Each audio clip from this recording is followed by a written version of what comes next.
एक औरत का सलीका ना बड़े-बड़े घरों में या फिर महँगी-महँगी चीज़ों में नहीं डिपेंड करता, बल्कि इस चीज़ पे डिपेंड करता है कि वो अपने घर को ना किस तरह से, कितनी समझदारी से और कितने सलीके से ना एक जन्नत की तरह बनाने की कोशिश कर रही होती है। दिन-रात उसकी कोशिश ना इसी चीज़ में लगी हुई होती है कि घर को समेट दूँ, खाना वक़्त पर हो, लॉन्ड्री वक़्त पर हो, कपड़े प्रेस वक़्त पर हों, बच्चे स्कूल चले जाएँ, साफ़-सुथरे रहें और बस सारा दिन इसी कामों में गुज़र जाता है और साथ ही साथ ना सबके दिलों का सुकून भी बन जाती है।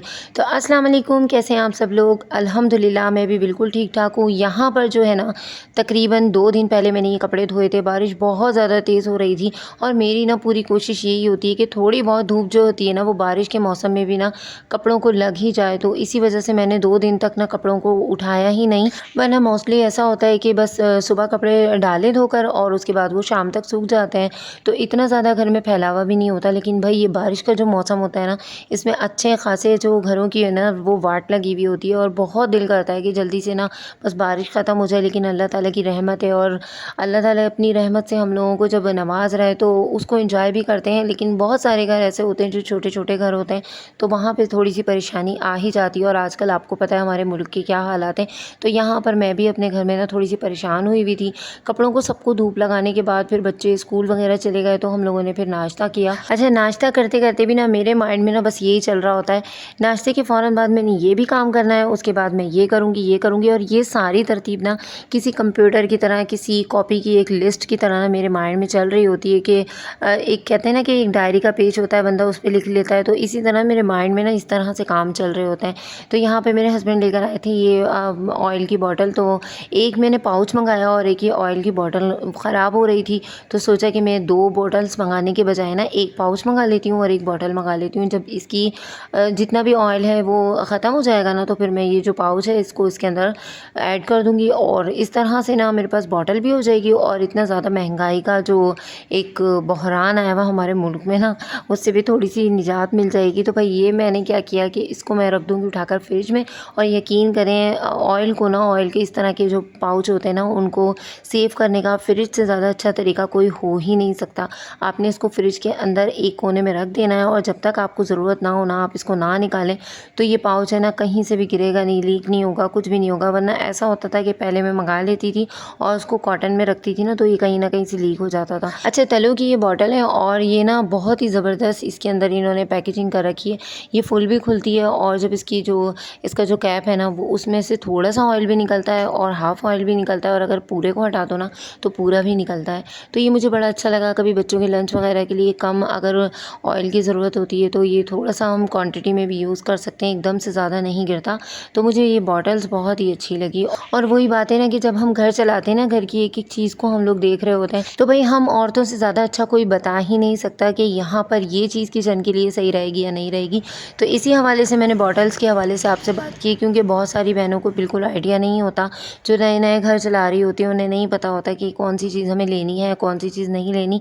तो मेरी कोशिश यही होती है कि घर की छोटी-छोटी जो बातें होती हैं ना, स्पेशली जो किचन से रिलेटेड होती है ना, तो वो लाज़मी मैं अपने व्लॉग में शेयर करूँ ताकि और लोगों का भी फ़ायदा हो सके। और वही बात है ना, मैं जो हमेशा आप लोगों से कहती हूँ कि अच्छी बात बताना भी सबका जारिया होता है। अगर किसी को कुछ सीखने का मौका मिल जाता है तो वो बहुत ही अच्छी बात होती है। यहाँ पर मैंने लहसुन अदरक ना रात को ही छील कर रख लिया था और ये क्योंकि टाइम बहुत मांगता है ये काम, तो इसमें ना मैं कोशिश ये करती हूँ कि इसको दिन में मैं ना लेकर बैठूँ, बल्कि रात को जब बच्चे खेल रहे होते हैं, बातें कर रहे होते हैं, टीवी देख रहे होते हैं ना, तो उस दौरान में मैं फ़ारिग होती हूँ ना, तो जब ही छील कर रख लेती हूँ और रात को ही जो है ना मैं इसको पीस कर भी रख देती हूँ। लेकिन इस दफ़ा ऐसा हुआ कि मुझे नींद आ रही थी तो मैंने फ्रिज में रख दिया था छील कर और फिर सुबह-सुबह मैंने इसको अच्छे तरीके से ब्लेंड किया और फिर इसको बॉटल में निकाल के ना फिर रख दिया था। एक साथ ही मैंने 1 पाव के करीब मँगाया था लहसुन अदरक, उसको पीस कर मैंने रख दिया था, तो मुझे काफ़ी ये 1 महीने या 20 दिन चल जाएगा। और अब पहले तो मैं बहुत ज़्यादा डाला करती थी लहसुन अदरक भी ना, लेकिन अब जैसे-जैसे बहुत हर एक चीज़ की ना एक लिमिट आउट हुई हुई है, महँगाई बहुत ज़्यादा हो गई है, तो इसी वजह से ना हर चीज़ को एक लिमिट में डालें, हर चीज़ को कोशिश ये किया करें कि जितनी मिकदार की ज़रूरत है ना सालन में उतना ही उसको यूज़ करें, ताकि चीज़ें ज़्यादा से ज़्यादा चल सकें, बचत ज़्यादा से ज़्यादा हो सके। अच्छा, मैं कंजूसी करने को बिल्कुल भी नहीं कह रही, कंजूसी करने में और एक लिमिट में, एक बजट में रहते हुए घर को चलाने में बहुत ज़्यादा फ़र्क होता है। जिस चीज़ को ज़ाहिर-सी बात है जितनी ज़रूरत पड़ेगी सालन में उतना ही यूज़ करेंगे, लेकिन बहुत सारी ख़वातीन को आदत होती है ना एक्स्ट्रा ऑयल, एक्स्ट्रा नमक, एक्स्ट्रा मिर्चें, तो उससे आप लोगों ने परहेज़ करना है। फिर देखें थोड़ी बहुत बचत भी ना माशाल्लाह होती है, तो उससे कहीं न कहीं हमें फ़ायदा ज़रूर होता है। और यहाँ पर बस मेरा सालन वग़ैरह रेडी हो गया था, तो रोटी भी मैंने बना ली थी और जल्दी-जल्दी रोटी बनाकर मैं सारे कामों से फ़ारिग हो चुकी थी। अच्छा, ये जुम्मे का व्लॉग बना हुआ है, जुम्मे के बाद मेरी तबीयत ख़राब हो गई थी, तो मैंने वीडियो अपलोड नहीं की थी। और बस मेरी कोशिश यही होती है जुम्मे वाले दिन ना स्पेशली बच्चे आए ना, तो उससे पहले मेरा कुरान पाक वग़ैरह मैं वक़्त से पहले ही पढ़ कर रख दूँ और सारी चीज़ें ना हर चीज़ ऑर्गनाइज़ हो। तो अब यहाँ पे शाम का टाइम है और शाम के टाइम में बच्चे केक लेकर आ गए थे अपने पापा के साथ जाके, तो फिर मैंने ये सारा केक वग़ैरह काट के ना फिर चाय बनाई। चाय बनाने के साथ फिर हम लोगों ने ये केक वग़ैरह खाया। और ये छोटी-छोटी खुशियाँ होती हैं ना ज़िंदगी को बहुत खूबसूरत बना देती हैं।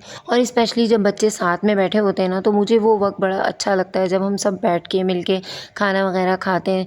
तो अच्छा, यहाँ पर मैंने ना काफ़ी दिनों से मैं कपड़े धो रही थी, तो मेरी ना मशीन में ना मुझे ऐसा लग रहा था कपड़े साफ़ नहीं कर रही, तो मैंने ये लिक्विड जो सोडा वग़ैरह होता है ना और इसके अंदर जो ऑयल होता है जो घर में बनाते हैं सोडा ना, वो मंगाया और इसको मैंने ट्राई किया। तो यहाँ पर मैं वही बनाने की कोशिश कर रही थी। इसके अंदर जो काला तेल होता है ना, ये इन्होंने अलग से दिया, इसके अलावा एक शाइनर आता है वो इन्होंने अलग से दिया था। और ये सोडा जो होता है ये विदाउट फ्रेगनेंस होता है, तो ये मैंने कभी यूज़ नहीं किया था, लेकिन जब दुकान वाले ने मेरे हस्बैंड को बताया कि इस तरह से आप लेके जाओ और बनाओ तो आप लोगों के कपड़े बहुत ज़्यादा अच्छे धुलेंगे, तो फिर मैंने ये मंगाया। मैंने सोचा चलें इसको ट्राई करते हैं, अगर ट्राई करने के साथ साथ अगर मुझे इससे कोई फ़ायदा हासिल होगा तो मैं आप लोगों को बताऊँगी।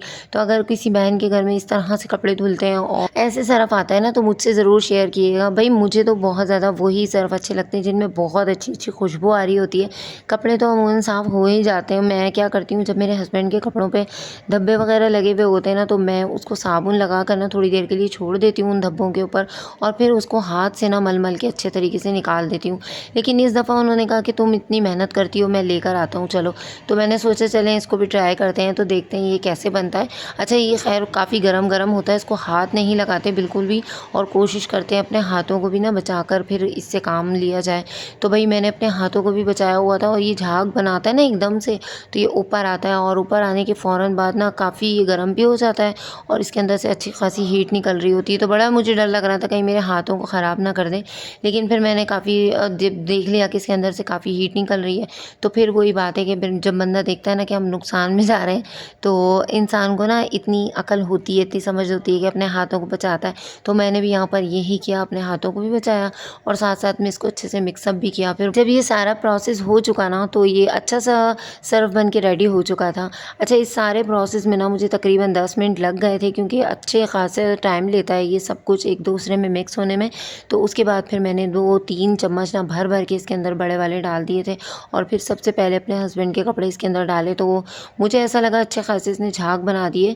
और शुरू में तो मुझे लगा ही नहीं था कि इसमें झाग बनेंगे भी, लेकिन भाई फिर थोड़ी देर बाद कमाल हो गया, इसमें अच्छे खासे झाग भी बने और फिर इतने झाग बने कि वो जब मैं कपड़े धो रही थी ना, तो उसमें से निकल भी नहीं रहे थे। अच्छा, यहाँ पे जो पानी मैं यूज़ कर रही हूँ ना, ये टैंकर का पानी है और ये इसी कलर में आया था जब हमने टैंकी में डलवाया था ना, तो उसके बाद फिर इसी से मैंने कपड़े भी वॉश किए। तो यहाँ पर ये गंदा पानी नहीं है, बल्कि इसका कलर ही ऐसा है। तो अच्छे खासे कपड़े साफ़ हो गए थे, लेकिन कुछ-कुछ धब्बे ऐसे थे जो कि नहीं उतरे थे। तो फिर क्या फ़ायदा है ऐसे सर्फ़ का जिसके अंदर खुशबू भी ना हो और बाद में फिर हमें वही साबुन से मल-मल के उसको उतारना पड़ रहा हो। तो मुझे तो फिर वही सही लगता है कि आप सर्फ़ एक्सेल ले लें या एरियल ले लें, और उससे अच्छा सर्फ़ मुझे अभी तक कोई नहीं लगा। तो भाई यहाँ पर सारे कपड़ों को मैंने वॉश भी कर लिया था और यकीन करें तकरीबन 11 बजे से पहले-पहले ना मैं घर के सारे कामों से फ़ारिग हो गई थी। तो अगर हमें अच्छी सी टाइम मैनेजमेंट करनी आती है ना, और स्पेशली हम सुबह उठने की आदत अपने अंदर डेवलप कर लें, तो फिर ये है कि हमारे जो काम होते हैं ना वो बहुत टाइमली हो जाते हैं और हमारे पास टाइम भी बच जाता है अपने लिए। तो उसको फिर हम अच्छे तरीके से यूटिलाइज़ कर सकते हैं, अपने बच्चों के साथ स्पेंड कर सकते हैं, कहीं जा सकते हैं, आ सकते हैं। तो ये था आज का छोटा सा व्लॉग। उम्मीद है कि आपको पसंद आया होगा। चैनल पर नए हैं तो लाज़मी सब्सक्राइब कीजिएगा। अपनी दुआओं में याद रखिएगा। अल्लाह हाफ़िज़।